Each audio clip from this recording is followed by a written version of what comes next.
சமூக வலைதளங்களிலையும் அரசியல் வட்டாரங்களிலையும் இப்ப சமீபத்துல மிக பிரபலமா பயன்படுத்தப்பட்டு வர ஒரு வார்த்தை இந்த அரசு கொறடா அப்படிங்கிறது தான். மாண்புமிகு தமிழ்நாடு முதலமைச்சர் திரு ஜோசப் விஜய் அவர்கள் சமீபத்துல அரசு கொறடாவை நியமிச்சிருந்தாங்க.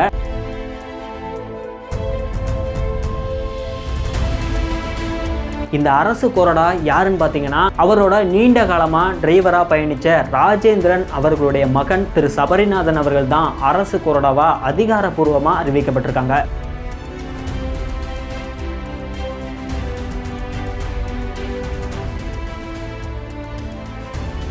இந்த சபரிநாதன் அவர்கள் எம்எல்ஏவா போட்டியிடும் போதே இவர் மேல பல விமர்சனங்கள் வந்தது. ஒரு டிரைவர் பையனுக்கு எப்படி சீட்டு கொடுத்தாங்க அப்படின்னு நடிகர் பிரகாஷ்ராஜ் அவர்கள் வரைக்கும் பல விமர்சனங்களை வச்சிருந்தாங்க.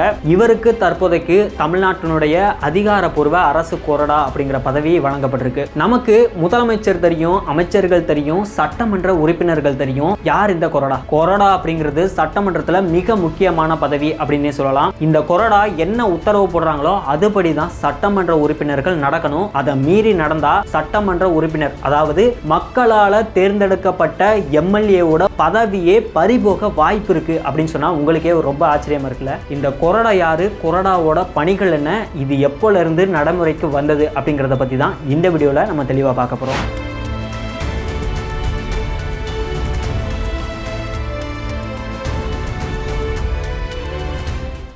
சட்டமன்றத்தில் மிக முக்கியமான பதவி இந்த கொறடா பதவி அப்படின்னு சொல்லியிருந்தா இல்லையா. அரசு கொறடா மட்டும்தான் இருப்பாங்களா இல்ல மற்ற கட்சிகளுக்கும் கொறடா இருப்பாங்களா அப்படின்னு கேட்டீங்கன்னா, நிச்சயமா எல்லா கட்சிகளுக்குமே கொறடா இருப்பாங்க. இப்போ விடுதலை சிறுத்தைகள், சிபிஎம், சிபிஐ அப்படின்னு 2 எம்எல்ஏ இருக்கக்கூடிய கட்சிகள்ல கூட நிச்சயமா ஒரு எம்எல்ஏ கொறடாவா செயல்படுவாங்க. அதிமுகவில் ஒரு மிகப்பெரிய பரபரப்பான சூழ்நிலை போயிட்டு இருக்கு. ஒரு பக்கம் எடப்பாடி பழனிசாமி அவர்கள் தலைமையில ஒரு அணியும், மற்றொரு பக்கம் SP Velumani and CV Shanmugam தலைமையில ஒரு அணியும் யாரு கொறடாவா நிர்ணயிக்கிறது அப்படின்னு தெரியாம சபாநாயகரை அடிக்கடி சந்திச்சுட்டு வராங்க. அதே திராவிட முன்னேற்ற கழகத்துல சட்டமன்ற குழு தலைவரா திரு உதயநிதி அவர்கள் தேர்ந்தெடுக்கப்பட்டிருந்தாலும் திமுகவோட கொறடாவா ஏவா வேலு அவர்கள் செயல்படுறாங்க. இந்த சட்டமன்றத்தில் இருக்கக்கூடிய கட்சிகளோட கொறடாவை சபாநாயகர் அவர்கள் தான் தேர்ந்தெடுப்பாங்க. இந்த அரசு கொறடாவுக்கும் மற்ற கட்சிகளில் இருக்கக்கூடிய கொறடாவுக்கும் என்ன வித்தியாசம் அப்படின்னா, பொதுவா இந்த அரசு கொறடாவை ஆளுங்கட்சி தான் தேர்ந்தெடுப்பாங்க. ஆளுங்கட்சியில உள்ள எம்எல்ஏ ஒருத்தவங்க அரசு கொறடா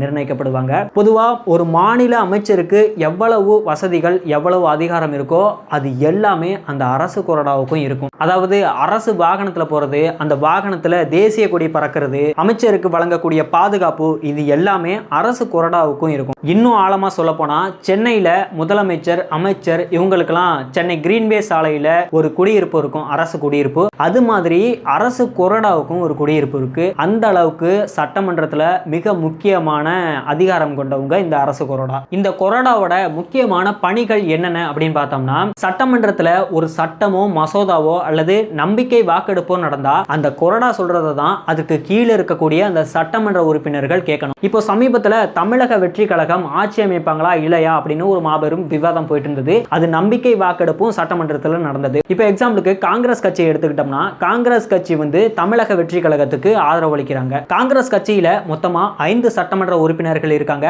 அந்த 5 பேர்ல ஒருத்தர் நிச்சயமா கொறடாவா செயல்படுவாரு. அந்த கொறடாவா செயல்படுறவரு மீதி இருக்கக்கூடிய அந்த 4 சட்டமன்ற உறுப்பினருக்கும் நீங்க தமிழக வெற்றி கழகத்துக்கு நம்பிக்கை வாக்கெடுப்புல நீங்க வாக்களிக்கணும் அப்படின்னு சொல்லியிருப்பாங்க. அதை கேட்டு மீதி இருக்கக்கூடிய அந்த சட்டமன்ற உறுப்பினர்கள் எல்லாருமே சட்டமன்றத்தில் நம்பிக்கை வாக்கெடுப்புல தவேகாவுக்கு வாக்களிச்சிருப்பாங்க. இதுதான் கொறடாவோட ஒரு முக்கியமான பணி அப்படின்னே சொல்லலாம். அரசு கொறடாவோட முக்கியமான பணி என்ன அப்படின்னா, ஆளுங்கட்சியோட சட்டமன்ற உறுப்பினர்களை கட்டுப்படுத்துறது. இப்ப எடுத்துக்காட்டுக்கு அரசு ஒரு சட்டம் கொண்டு வராங்க, அதை எதிர்த்து அந்த கூட்டணியில் இருக்கக்கூடிய ஒரு எம்எல்ஏவே இந்த சட்டத்துல திருத்தம் இருக்கு அப்படின்னு சொல்றாங்க. இதே அரசு கொறடாவோட முக்கியமான பணிகள் என்ன அப்படின்னு பார்த்தோம்னா, ஆளுங்கட்சியில இருக்கக்கூடிய அந்த சட்டமன்ற உறுப்பினர்களை கட்டுப்படுத்துறது. இப்ப எடுத்துக்காட்டுக்கு சொல்ல போனா, ஆளுங்கட்சியில ஒரு சட்டம் கொண்டு வராங்க, அந்த சட்டத்தை சட்டசபையில கூட்டணியில் இருக்கக்கூடிய ஒரு எம்எல்ஏவே எதிர்த்து இந்த சட்டத்துல திருத்தம் இருக்கு அப்படின்னு சொல்றாரு. இதுக்கு அரசு கொறடா அந்த சட்டமன்ற உறுப்பினர்கள் கிட்ட இதை எதிர்த்து நீங்க வாக்களிச்சீங்க அப்படின்னா நம்ம ஆட்சிக்கு மிகப்பெரிய ஆபத்து இருக்கு,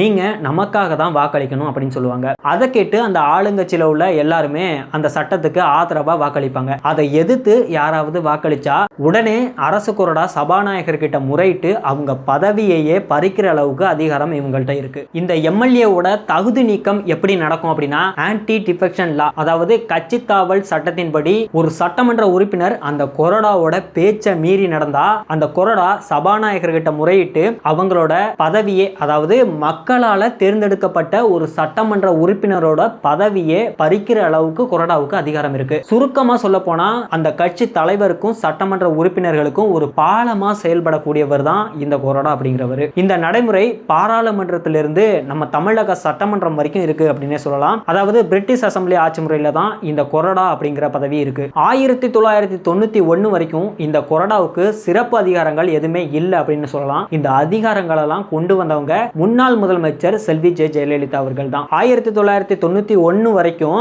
அரசு கொறடாவை அரசு கொறடா அப்படின்னு தான் அழைப்பாங்க. அதன் பிறகு அப்போதைய முதலமைச்சர் செல்வி ஜெயலலிதா அவர்கள் பல திருத்தங்களை கொண்டு வந்து அரசு கொறடாவுக்கு சிறப்பு அதிகாரங்களை வழங்குறாங்க. அப்போதைக்கு அந்த அரசு கொறடாவுக்கு பதவி வழங்கப்பட்டது பத்தி நிறைய கருத்துக்கள்லாம் நிலவிட்டு இருந்தது. எம்ஜிஆர் அவர்கள் மறைவுக்கு பிறகு ஜெயலலிதா அணி, ஜானகி அணி அப்படின்னு அதிமுக இரு பிரிவுகளா பிரிஞ்ச பிறகு ஜெயலலிதா அவர்கள் தலைமையில எம்எல்ஏவா போட்டிட்டவர் தான் அப்போதைய அரசு கொறடா. அவர் முன்னாள் முதலமைச்சர் கருணாநிதி அவர்களை எதிர்த்து போட்டிட்டவர். அந்த தொகுதியில அவர் தோல்வியடைஞ்சு கருணாநிதி அவர்கள் வெற்றி அடைஞ்சாலும் அதன் பிறகு வந்த, அதாவது 1991 வந்த ஆட்சியில ஜெயலலிதா அவர்கள் தலைமையில இவருக்கு அரசு கொறடா பதவி வழங்கப்பட்டது. அதன் அடிப்படையில தான் அரசு கொறடாவுக்கு இவங்க பல அதிகாரங்களை கொண்டு வந்தாங்க அப்படின்னு சொல்லப்படுது. இந்த கொறடா அப்படின்னா ஆங்கிலத்துல விப் அப்படின்னு சொல்லுவாங்க. விப் அப்படின்னா சாட்டை அப்படின்னு அர்த்தம். அந்த காலத்துல இந்த சாட்டை குதிரைகளை கட்டுப்படுத்துறதுக்கு பயன்படுச்சு. வண்டி ஓட்டுறவங்க குதிரையை அடிச்சு கட்டுப்படுத்துவாங்க. அது மாதிரி சட்டமன்றத்துல அந்த சட்டமன்ற உறுப்பினர்களை கட்டுப்படுத்துறவங்க தான் கொறடா அப்படின்னு அழைக்கப்படுறாங்க. அதிக அளவு ஊடகங்களில் காட்டப்படாம அமைச்சர் அளவுக்கு அதிகாரம் கொண்ட ஒரு முக்கியமான சட்டமன்றத்தில் ஒரு முக்கியமான பதவி அப்படின்னா இந்த கொறடா பதவி தான். அதாவது சைலண்ட் பவர் கொண்டவங்க இந்த கொறடா. இப்போ தமிழக வெற்றி கழகம் ஆட்சிக்கு வந்தனோட சபரிநாதன் அவர்கள் அரசு கொறடாவா நியமிக்கப்பட்ட உடனே இந்த கொறடா அப்படிங்கிறது சமூக வலைதளங்களிலையும் ஊடகங்களிலையும் மிக பரவலா பேசப்பட்டு வருது. அப்படி சட்டமன்றத்தில் இருக்கக்கூடிய மிக முக்கியமான பதவி இந்த கொறடா பதவி. இந்த கொறடா பதவி பற்றிய கருத்துக்களை மறக்காம நீங்க கமெண்ட் பண்ணிடுவாங்க.